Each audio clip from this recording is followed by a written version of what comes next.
Boa tarde. Acho que é sempre bom você ter esse período, né?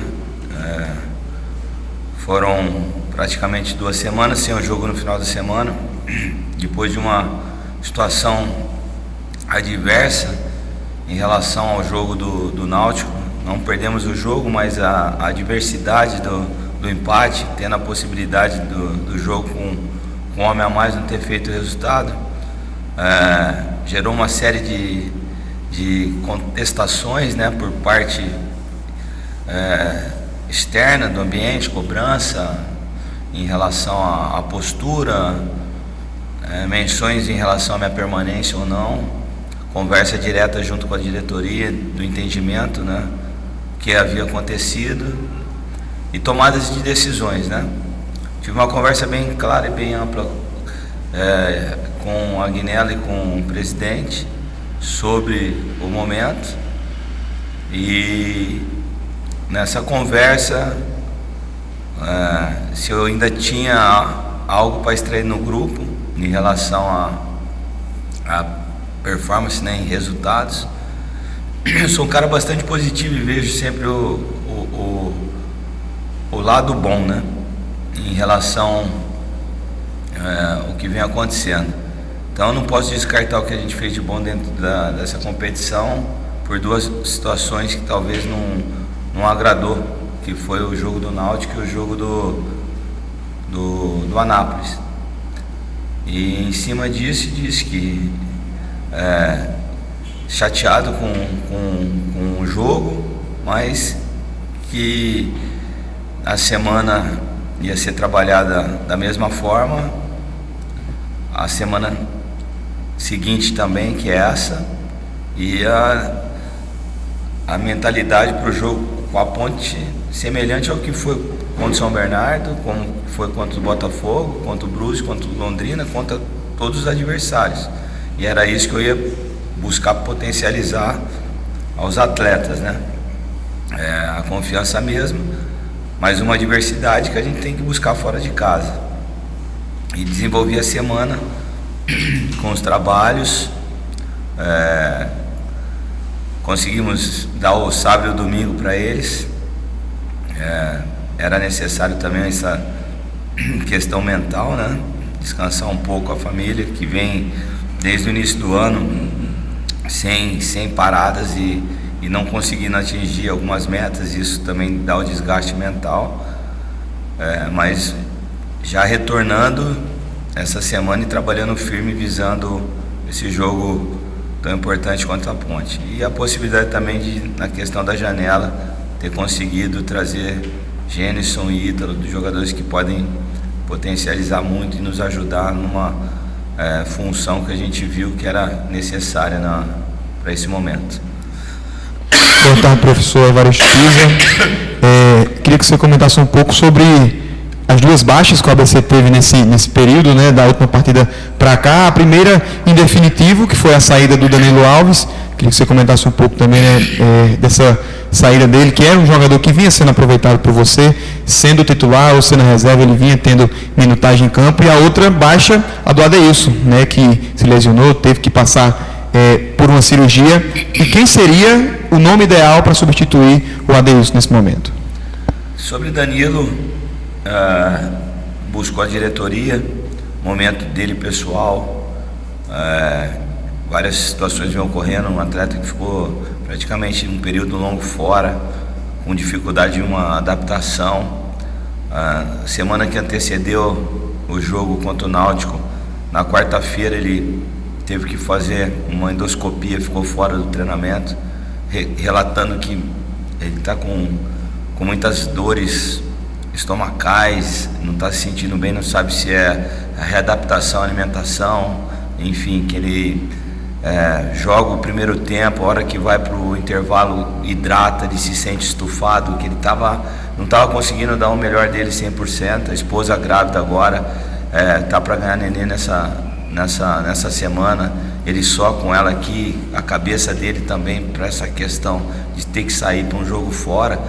Veio tudo num momento único, e ele não estando 100%, ele preferiu, né, optar em deixar do que ficar e não poder dar o máximo, né? E a diretoria entendeu e foi na busca dessa reposição. A princípio era buscar com a saída do Danilo, a possibilidade de trazer tanto o Ítalo como o Gênison, né? Sobre Adeilson, um jogador que é difícil, né? A gente achar uma reposição no mercado, pelo que vem jogando, pelo que representa. Dentro do elenco, acho que o jogador que mais assemelha a característica é Henderson, mas para isso o Henderson tem que estar 100%. Foi uma cobrança que eu tive com a comissão. O Henderson passou por um teste na terça-feira do exame, para entender o nível de força, como ele está, questão posterior principalmente, fez isocinético, para nos dar essa base, porque ele voltou, só que relatos, né, durante os treinamentos e às vezes é visível algumas ações do Henderson nos treinamentos que nos tira um pouco a confiança de dar para ele a titularidade, como eu fiz quando eu cheguei.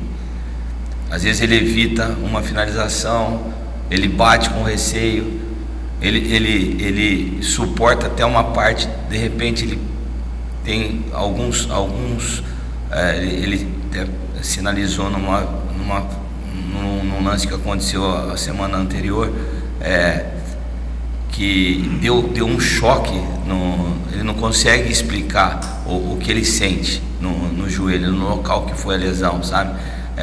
Ele suporta, de repente dá uma sensibilidade ali que ele não controla, mas quando ele está aquecido, ele desenvolve.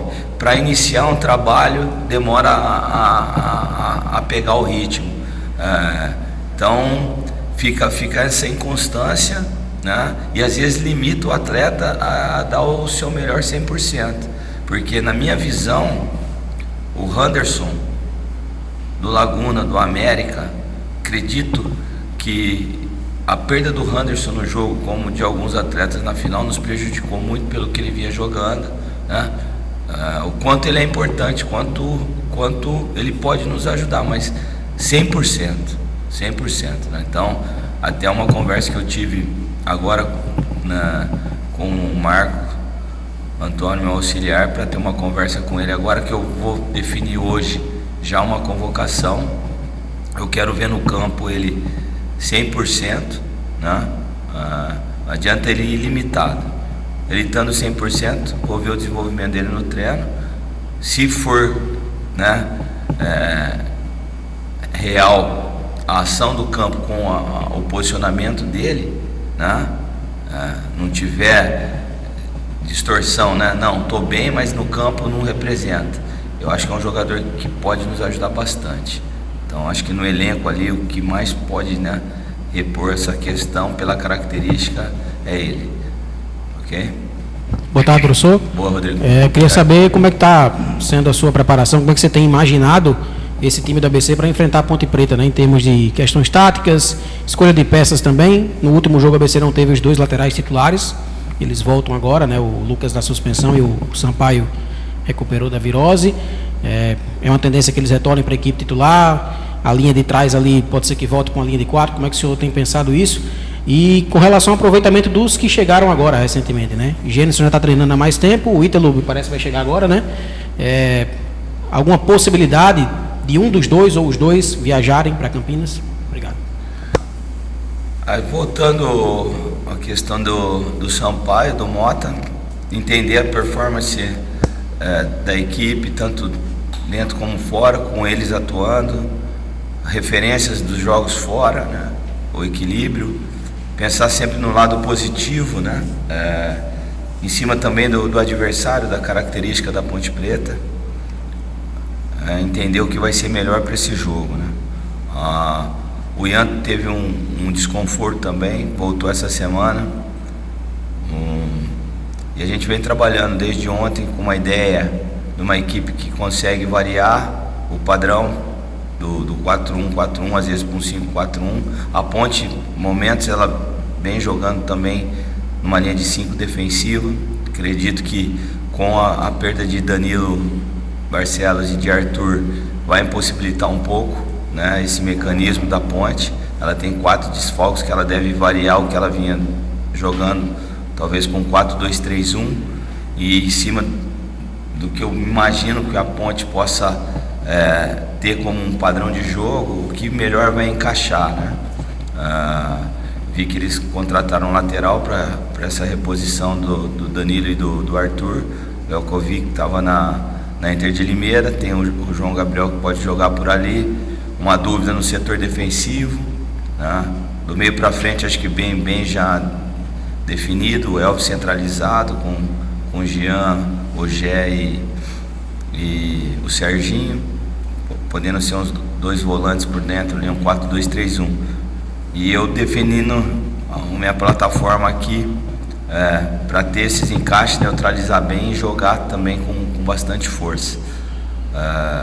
Sobre Gênesis, já treinou com nós na terça, na segunda e na terça. O Ítalo era para chegar ontem, deu um problema no voo, vai chegar hoje, no final do dia, não participa do treino, mas o Ítalo vinha até sábado treinando, estava atuando.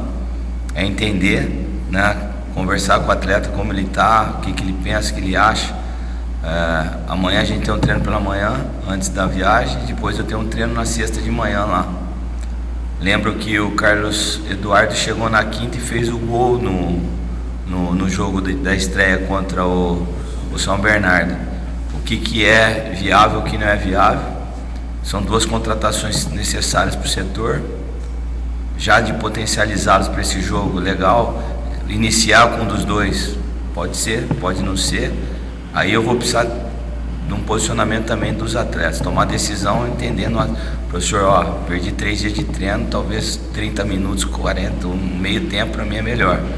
Vou estar mais, né, inteiro para ajudar do que às vezes contar comigo o jogo todo. Então essa resposta eu só vou ter a partir de amanhã e sexta lá em Campinas. E definir, se a gente entender que o Ítalo suporta ou o Gênesis, que eu preciso desse jogador ali, não há o porquê de não pôr, porque esses jogadores foram contratados para isso, né? E o Ítalo até mais à frente, né, que vinha atuando, o Gênesis já dá um período maior inativo, né? Até conversei com o Gênesis, já consegui conversar.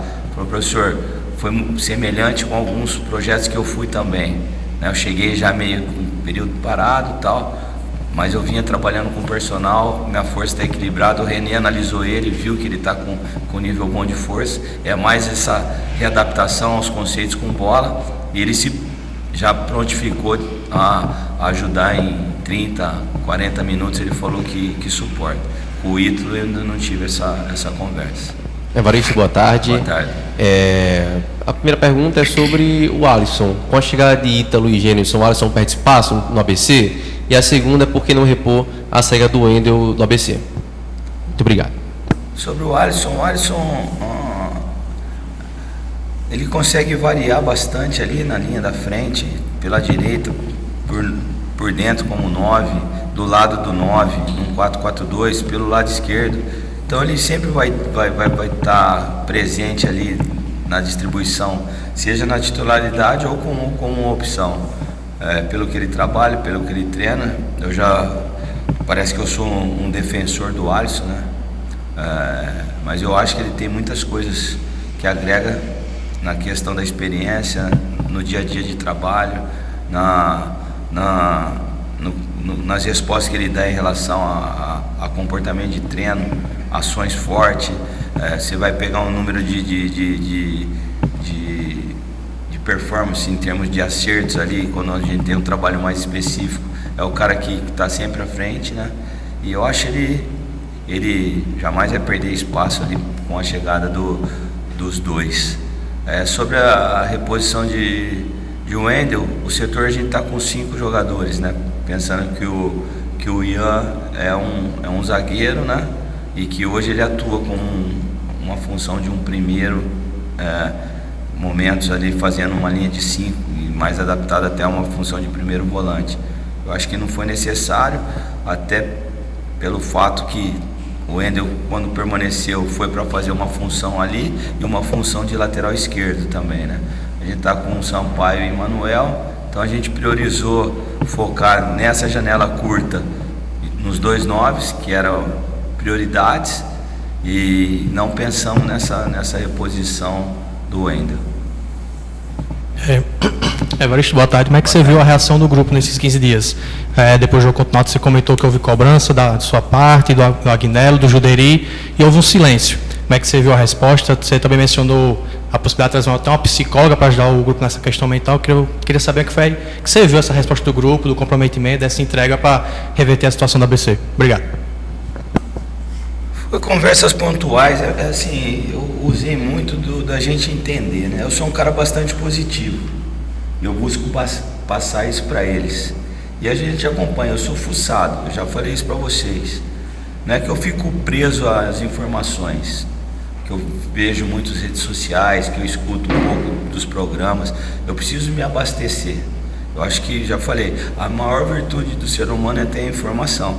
A partir daí, você processa para um lado bom, para o lado ruim. E é isso que eu estou passando para eles em relação a isso. Então, vamos lá. Quando eu falo da questão positiva, todo mundo tem o direito de não estar num dia bom, num jogo bom, em qualquer setor, seja no nosso trabalho, no futebol, seja no trabalho de vocês, seja num outro segmento, e você é julgado por um jogo que você não ganhou no Náutico, por uma má performance, e que você tinha um homem a mais e não foi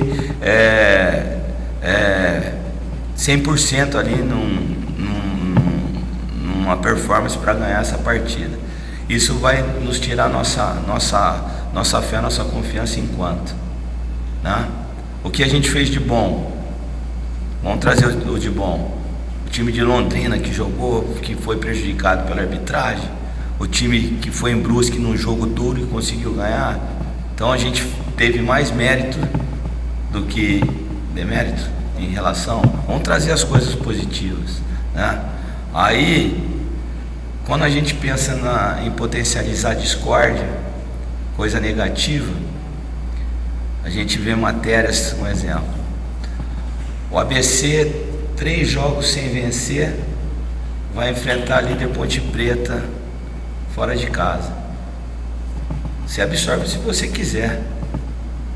Agora, se você olhar, o ABC a 4 jogos invictos, sem perder, vai enfrentar a Ponte Preta fora de casa. 3 sem vencer ou 4 sem perder. O que a gente recebe? Como a gente analisa, como a gente vê, é o que importa, né? Não o que as pessoas estão tentando colocar, né, diante do ambiente. Então a gente está 4 jogos invictos, né, uma vitória e 3 empates. Estamos buscando ajustar um comportamento que está faltando dentro de casa, de ser forte como está sendo fora. É a 5ª melhor campanha fora de casa, em jogos difíceis. Nós não saímos em jogos simples fora de casa.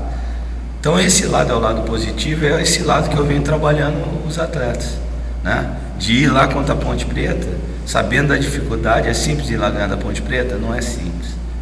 A Ponte Preta fez 24 pontos na primeira fase do Campeonato Paulista, né? É um time que caiu da Série B o ano passado, que tem um projeto de investimento para voltar para a Série B, entendeu? É um jogo duro, a gente vai lá da mesma forma para fazer um grande jogo. Se não ganhar, não perder. E muito se passa, se o Pisa não ganhar da Ponte, cai. Será que eu vou ser um kamikaze para prejudicar um clube, prejudicar um projeto, prejudicar um grupo, só pensar no meu individual, meter ficha para ganhar, porque senão eu perco o emprego? Eu vou ser coerente como sempre fui, porque um ponto faz muita diferença nessa competição. Se eu achar que um ponto ali que não deu para ganhar, mas não perder, e esse um ponto vai nos ajudar a classificar na frente, mesmo se for para eu perder o emprego, eu vou por um ponto. Que eu vou pensar no grupo de atletas e no clube, que é o clube, e o projeto é maior do que o Pisa, entendeu? Então é nessa linha que eu trabalho, nessa linha que eu vou e é nessa linha que eu acredito, e é isso que eu passo para os atletas, com bastante confiança, acreditando, né, que eles vão dar uma resposta positiva, como eles deram, né, em todos os jogos fora de casa. E mesmo contra o Náutico, depois analisando números e vendo o jogo, a minha equipe, ela não jogou para não ganhar do Náutico. A gente teve 63% de posse de bola, a gente teve 15 finalizações, a gente tomou as decisões erradas, a gente não viu um time covarde, não querendo ganhar o jogo. As minhas mexidas não foram covardes. O Pisa fez um montoado de jogador na frente. Não, eu fiz o que tinha que ter feito, as mexidas foram aquelas, não tinha uma outra coisa para fazer. Eu deixei o Bruno Leite único ali de primeiro, Jonathan Carlos com o Juninho, o Alisson, Danilo e Orlando para ganhar o jogo. Jamais a gente quis não ganhar o jogo do Náutico.